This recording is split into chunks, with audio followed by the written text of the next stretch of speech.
You know that friend who always cancels plans? The one who's sick again, tired again, or always saying, maybe next time? Yeah, that friend isn't avoiding you. They're protecting something.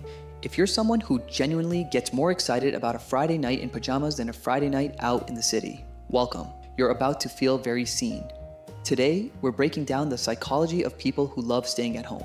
The one society calls boring, but science calls something else entirely. Here's the thing. Extroverts recharge by being around people. Their energy comes from the noise, the movement, the chaos. But introverts and people who prefer solitude, they recharge in stillness. Every social interaction, even a really fun one, slowly drains their battery, and home is the only charger that actually works. Psychologists call this optimal arousal theory. Some people need high stimulation to feel good, others need much less. It's not laziness or fear, it's just how their nervous system is wired. Guys, I just want to pause for a second. I poured my heart, soul, and countless hours of deep research into putting this video together for you. If you're connecting with this story, please do me a massive favor. Subscribe to the channel and drop a comment below to let me know your thoughts. Your support truly keeps me going and inspires me to make more deep dives like this. It means the world to me. Now let's get back to it, but let's dig deeper because there is so much more going on here than just basic introversion. Have you ever noticed how exhausting the modern world is? Out there, the world is completely unpredictable. You have loud strangers, constant traffic, notifications blowing up your phone, and the absolute dread of making small talk with people whose answers you don't even really care about. Staying home is about fulfilling one fundamental human need: control. When you are at home, you are the master of your universe. You control the lighting, the temperature, the volume of the music, and the overall vibe. For people with high sensitivity or everyday anxiety, this level of control isn't some luxurious preference. It is basic survival. It's the only place they can truly let their guard down. And here is where society gets it wrong. We are constantly sold this idea of FOMO, the fear of missing out.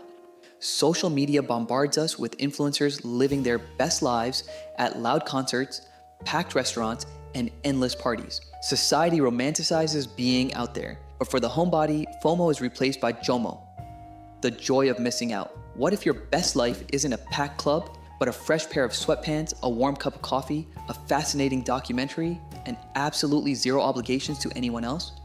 That's not a sad life. That is profound self-awareness. In fact, science backs this up. Studies consistently show that people who actively seek and enjoy solitude tend to be highly creative, more introspective, and excellent at complex problem solving. Staying home isn't doing nothing. It's giving your brain the quiet space it needs to process the world. The best ideas aren't usually born in a noisy room. They are born in a quiet corner at 2 a.m. when the rest of the world is finally silent. Now, we do need to be honest about the flip side. Some people stay home for a much darker reason. Social anxiety, past trauma, or creeping depression can whisper lies like nobody wants you there anyway. Or, what's the point of even trying? When this happens, home stops being a comforting refuge and slowly morphs into a cage. So it is incredibly important to ask yourself a hard question.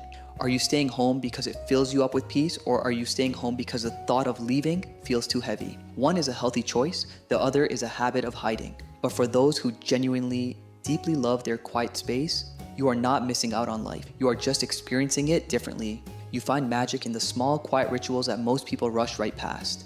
The peace of brewing your morning tea, finding that perfect comfortable spot on the couch, or watching how the golden hour light hits your bedroom wall.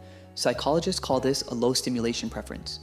You simply don't need the external world to constantly entertain you because your inner world is already rich enough. So, if you are someone who turns down invitations without a single ounce of guilt and who feels a deep wave of happiness when weekend plans get miraculously canceled, take a deep breath. You aren't broken, you aren't boring, you are just wired for depth over noise and for peace over performance.